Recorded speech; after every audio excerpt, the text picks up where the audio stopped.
it's a game, but it's real life at the same time. We were playing for 2 hours and we were so exhausted and at the same time so satisfied. I come from Canada and I'm like, okay, let's open up the borders and just do like Yeah. this crazy. We can talk about the deep stuff, but let's just have fun.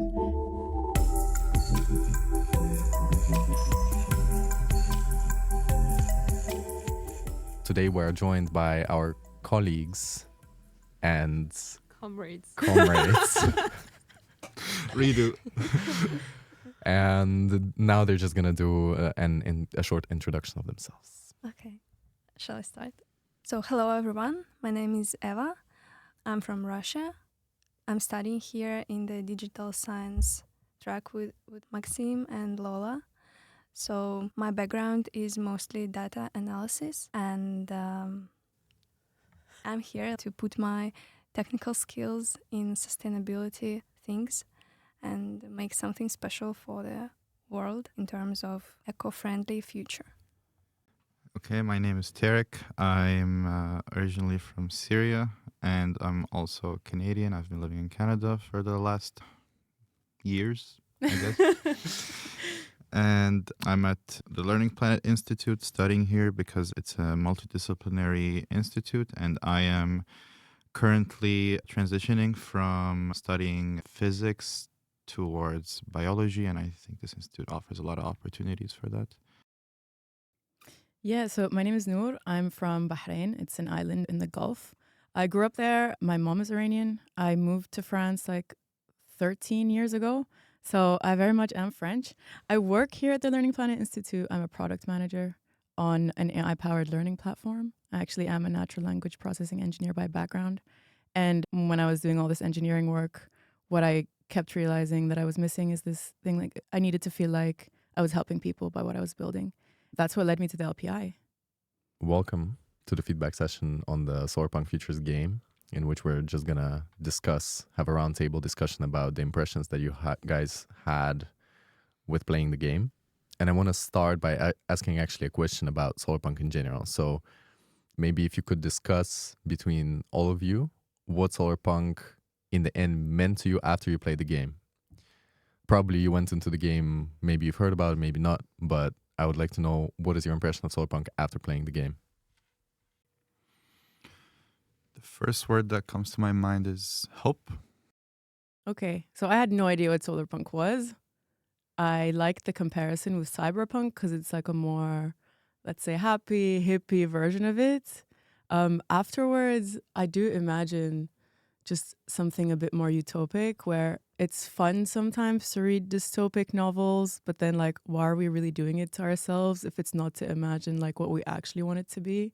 And that's what it is for me. It's the other side of the coin that we're actually trying to get to. Okay, for me, it's no more utopia. It's more about the real opportunities that we can have and that we can create to find some solutions for these social and not non-social, like climate and other problems.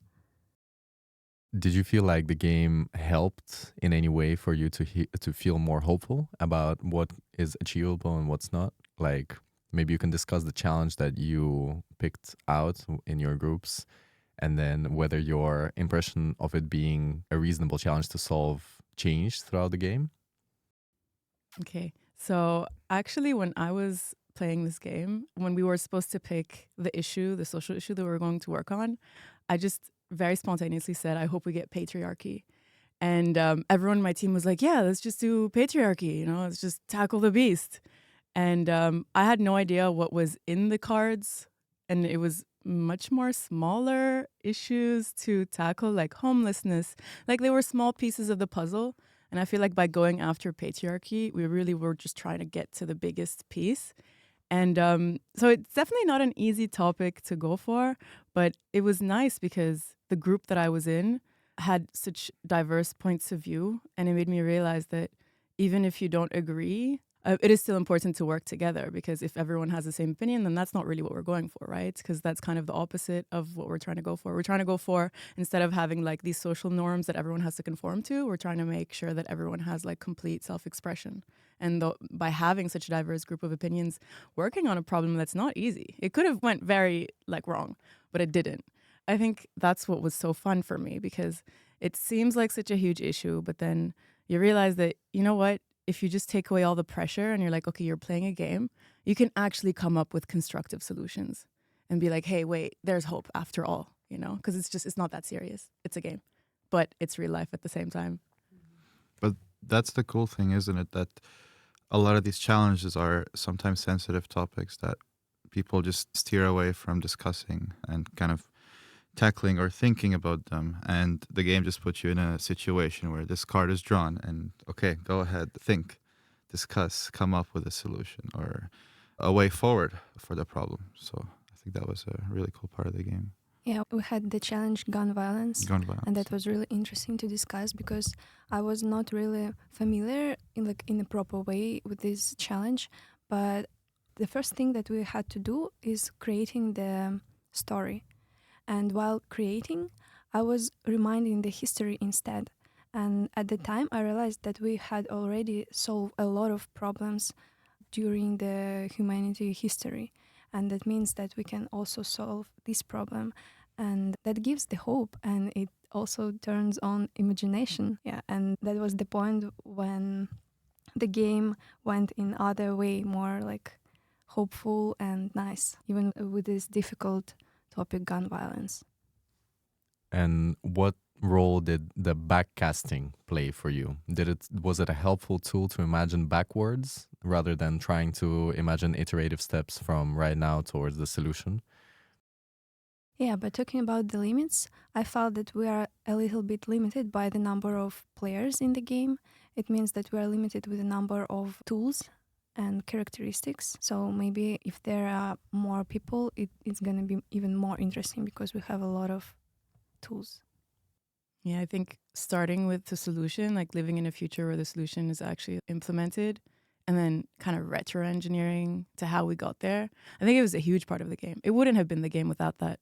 I think otherwise you're just caught up in, oh shit, this is such a huge issue, we're never going to do it. And then you're like, okay, wait, we did do it. So how did we do it? And then you just, there's so much space for imagination when you do that. And it also takes off a lot of pressure. I think without that, the game would not have been as fun, or it just wouldn't have been a game. It would have been just us like debating and getting depressed at the end of the debate again, right? So yeah, huge part of the game. And Noor, because I was leading your session, and at the end of the session during the feedback, you said that you were missing some sort of thing to concentrate on. And could you maybe talk a little bit about that, and maybe you had any thoughts about how that could have been improved? Yeah, I think when the first question you asked, like, what is Solarpunk to you now? And I see a lot of images. Because when you think cyberpunk, you think of the outfits, right? Because it kind of became like a style on top of just like being a genre. And when I think solarpunk, I do compare it to that. So I think of like, what would we be wearing? And it's very like bright and flowy. And that also translates like hope and like unity, but through the clothes. And I feel like I was missing that visual identity when I had all of these like visuals in my mind, and I would have loved for it to be like represented on a board. I think it would be a beautiful board as well. If we were to like represent this game as a board game, it would be really beautiful. And if the solution was kind of the end of the board and it was a collaborative game to like together get to the end of the board and kind of see your pieces and your tools and how you're working together. Yeah, I think it would be great also just to make it more material as like a game to play together. Did anyone at the end of the game have an impression that they were missing something? Yeah, I felt that I need more discussion about some topics because these challenges, all the challenges like are connected with each other. And talking about gun violence, Tarek, do you remember what you suggested like about Yeah. So we had gun violence, and we had my character be a very creative character. And I think we also had another aspect of nature. And so my idea was, okay, my character came up with a solution to dissolve or open up the borders between countries where there's a lot of nature and have nature become this place that could host everyone and be just open to everyone. And Eva's talking about the discussion aspect because even though I proposed this and we baked it into the game, she felt like that wasn't really maybe a realistic thing, or maybe at least something worth discussing. Yeah, that's true. But we were playing for 2 hours and we were so exhausted and at the same time so satisfied. But discussing anything else is going to be even more like complicated for us. And also I was thinking about the reason of the challenges, because I don't feel like it's enough in this paper that you like with the scenario of the character that there is some place for reasons, but it's a very important topic at the same time. Talking about gun violence, for example, why do they even need guns? Don't they feel safe or protected by the government and laws? Don't they feel like that they are living in a wealthy way? That's also interesting too. How many people were in your group when you were playing? 5? Because we were also 5 and we played for 2 hours. I felt like energized, I think, afterwards. Yeah. So that's interesting to have like the other point of view. Did you have enough time to have some meaningful discussions during the game, or you were just like focusing on creating your character and scenario? No, we definitely did. There was a good segment near the end. I would say like 30 to 40 minutes dedicated to just us discussing. It got kind of deep, actually, like talking about personal experiences. It was personal experiences, but then also like cultural references. Yeah, no, it was pretty deep. And I mean, the last segment where you were all kind of coming together to create a coherent story. I think so. I can't remember, but the last part of the 2 hours, it didn't feel like this took too much time, the worksheet. It was fine. But did you have some kind of debates or just discussions that you were agree with each other? Because we mostly were agree with each other, and there were no place for debates. But I wish we had debates. Yeah, we definitely had debates. Okay. I feel like I didn't agree with some people, and I said that. So for me, that was, I don't know if it was a debate, but we expressed differing opinions. When we were talking about patriarchy, and we were talking about people who were like very privileged, and how do you get people that are very privileged to have like empathy towards people that aren't as privileged under the patriarchal system as it is today. And we just didn't have the same opinion on how to do this. And it was fine. You know, we just was like, yeah, I don't agree. But I don't know if the game encourages the concept of disagreement because of the way it's structured, that you're in the past and your ancestors solved the problem. Is there room for, no, I don't think this is the right way to go? Yeah, of course, because they integrate the concept of consent in it, meaning that you try and discuss until you come to an agreement. And if not, actually, they even suggest doing a majority vote. We didn't really include that. Yeah, but typically, I think it would, like, we also, that's alluding to my next question, is because we also played in quite a specific environment. So we are all working or studying at the super international, quite liberal institute. Therefore, I think it's a bit easier to come to a consensus as well. But actually, did you notice anything in particular about playing with such an international crowd that stuck out to you, that you remembered while you were playing the game?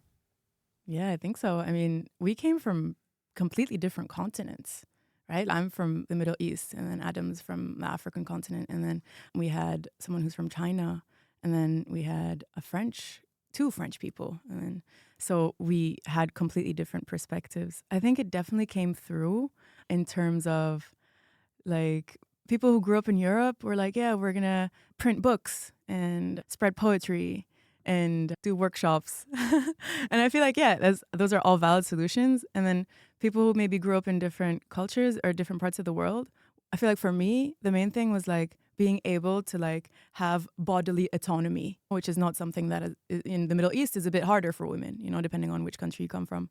And another thing where Adam was mentioning that it was just like solidarity in the community, like making sure that everyone has their basic like necessities like food, shelter, and family and love. And you can tell that like we're not at the same level of like the fight, where some of us are fighting for basic rights and others are like more, I mean, there's still very important things to do, right? Like express yourselves through literature and poem and to spread those, but it's just, you can tell it's not the same fight.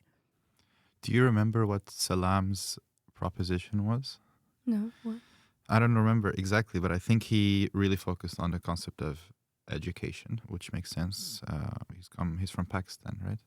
And so, yeah, it makes sense that was kind of the orientation of his kind of solutions. Whereas I come from Canada and I'm like, okay, let's open up the borders and just do crazy, and he was more grounded. We're going to do this. And Christina was like, we're going to plant trees.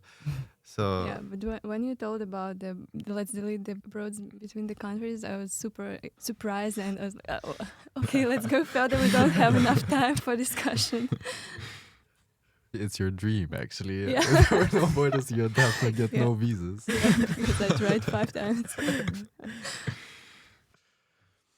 So my next question is kind of also linked to our university, the institution where we're at, which is quite oriented towards sustainable development goals and all that jazz. Did you feel like this type of game, this type of activity could be empowering to people who are also joining in the struggle to make our world a better place in terms of sustainability and in terms of climate justice or social justice? Yeah, definitely. Yes. So to me, I felt like this game really broadened my mind overall, and in the end, I felt like more competent in this field of gun violence. So sure, yes. Yeah, I mean, just the fact that it's a very open game where you can just imagine any scenario you want. If you already think in and are exposed to a lot of sustainable terms and ideas, then you can really express them in your solutions. And perhaps the people you're playing with don't think in the same way. And so it's also an opportunity to discuss and present these kind of ideas that could possibly be helpful solutions. Yeah, I mean, I'm all for it. Like, okay, you want to do good stuff, you want to make sure the world's a better place, but like, you want to have fun too, right? That's very Yeah. much is my personality. We can talk about the deep stuff, but let's just have fun. And this is a great way to like just combine the two.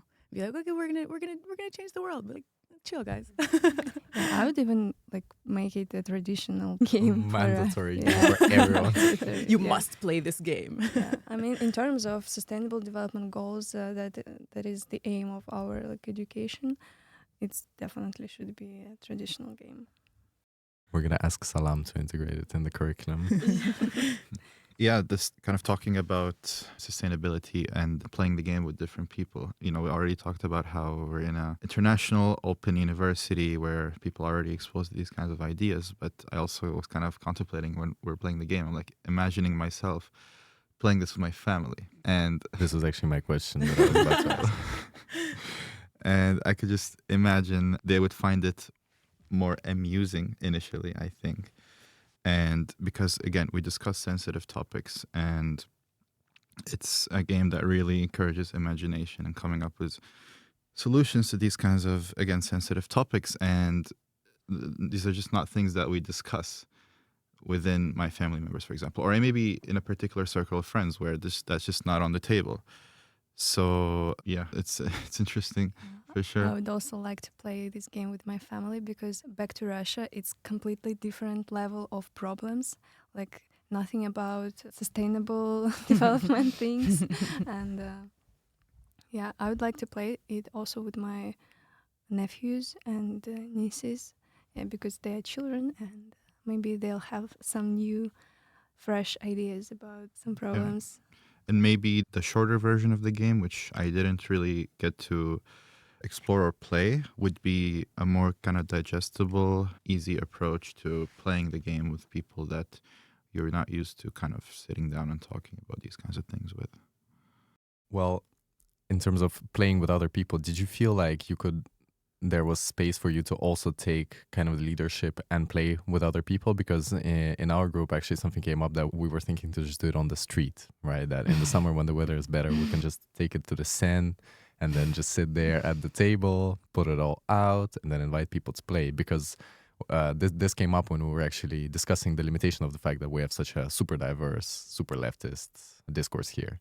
And then you basically get in an echo chamber, and then you do get maybe super inspired and super fun because everyone is on the same page. But maybe if you play with Macronists on the Seine, then it's going to be a very different image and impression that you are left with because they're going to oppose you or they're going to scold you. Yeah. Absolutely. That could be amazing and very interesting. When that idea came up in our group, I wasn't like 100%, yeah, this is awesome, let's do it. Because personally, I didn't feel like that would be, I don't know if the word is safe here, but I felt like I'd be exposing myself to some kind of hurtful points of view or things that I might be kind of sensitive to that I don't want to expose myself to. At the same time, we do have to accept that people still do think that way. And if we do want to move forward together, then we have to try to understand each other and try to move forward together, right? So I am kind of divided. If people like Laure and I can't remember who else mentioned that this would be such a good idea to do it on the street, I think it was just Laure actually, are very like open to doing it and feel like they have the like mental defenses and resilience to do it, then yeah, I think it would be a good idea. And I think that would be such a great topic of a video of like you just set it up in the Seine and then you get a bunch of people from like different walks of life come and play it and just see what comes out. I would watch that I would video. watch that as well. So the other day when I was talking with my friend who worked in accessibility for museums, so he told me that there was a really similar game that they would play in their collective, that they would draw cards about a certain disability and a certain type of art, so visual art or like a more specific maybe sculptures. And then they would discuss, for example, how can you show a painting to a blind person, or how can you engage people who are disabled in their movements to dance and stuff like that, because he used to work in a contemporary art museum in Russia. When you were playing the game, did it remind you of anything? Have you ever participated in something that was similar maybe, or created a similar response within you to think more positively about the future? Maybe not a game, an activity. I don't get the link with the example you gave us about the museum. It's because you draw cards to push your thinking Okay. beyond the boundaries of what you normally think. If Okay, you think okay. that a painting can only be seen, then you're not thinking about the people who cannot see the painting. Yeah. Okay. Yeah. Can't think of one. I mean, it was a unique experience for me, and I was telling Lola, like, this is so Solarpunk-ish, because it's not a board game in the sense that I would imagine a board game to be. I think of myself sitting at a board, maybe with dice, like playing and just having a drink or something. But this was a completely different kind of board game, Yeah, that and was a even completely not different kind of experience. Yeah, that was even not the game on, to be honest. That was just a way to structurize the discussion in some challenging things.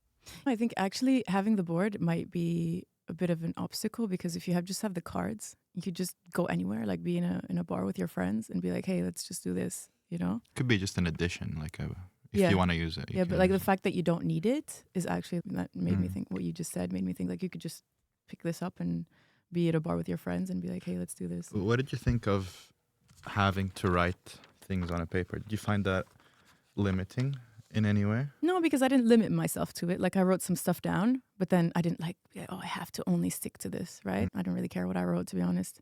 Yeah, it was, I feel like the first section as well was like, just wrote some random stuff that I didn't really care much about, but it was still building my character. It's kind of where we got to the middle, where I was like writing arrows to the margins, be like this, and then this, and then this. And Yeah, exactly. because that's where we got to like the real heart of the matter. I tried to limit myself to the 2 lines, and then I realized, like, this is not something I'm gonna read 2 lines of, and this is No. like a discussion. Yeah. This is like, okay, I have to expand on this. So Yeah. it's good to kind of engage, and like they kind of have prompts, they kind of push you to think in a certain direction, but after that you really have to put it aside and You just do, talk about yeah. what you thought. Yeah.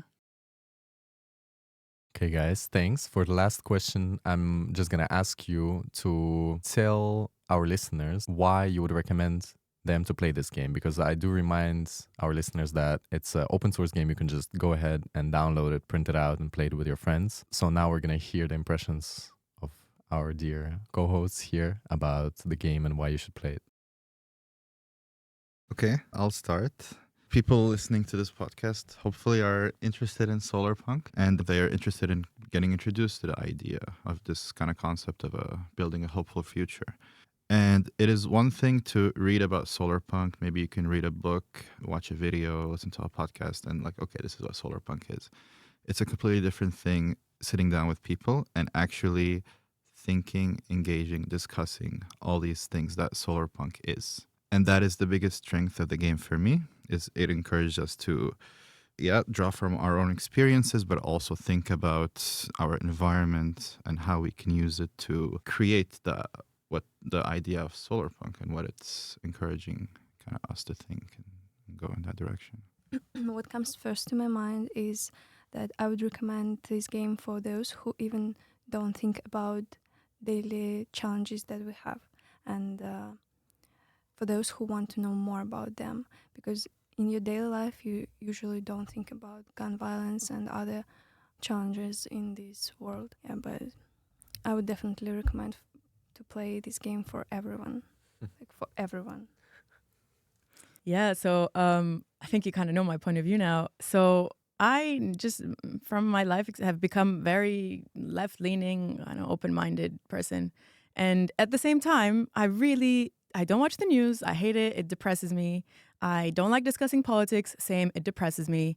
And whenever I get into one of these conversations, which is like really once in a blue moon, because someone kind of pulls me into the topic, I'm like, let me hear what depressing shit is happening in the world. But then it just makes me feel bad. And you feel like everyone around you is just hopeless. And I'm like, why are we even having these discussions? Because we're just kind of manifesting this extremely negative outcome that's probably going to happen, because the way we're talking about it makes it seem like it's inevitable. This is just like perfect for me, because you get to talk about these hard topics. You're doing it in the context of like, this is a game. I'm doing like air quotation marks. So let's have fun with it. Let's imagine. And then at the end of the day, it's a game. But then it actually leads you to construct a positive discourse around like, how are we going to tackle these issues without it being so depressing? So yeah, I think it's great. Honestly, I would recommend this to everyone. Especially if you hate the news and stuff, you know, like this is fun, do this.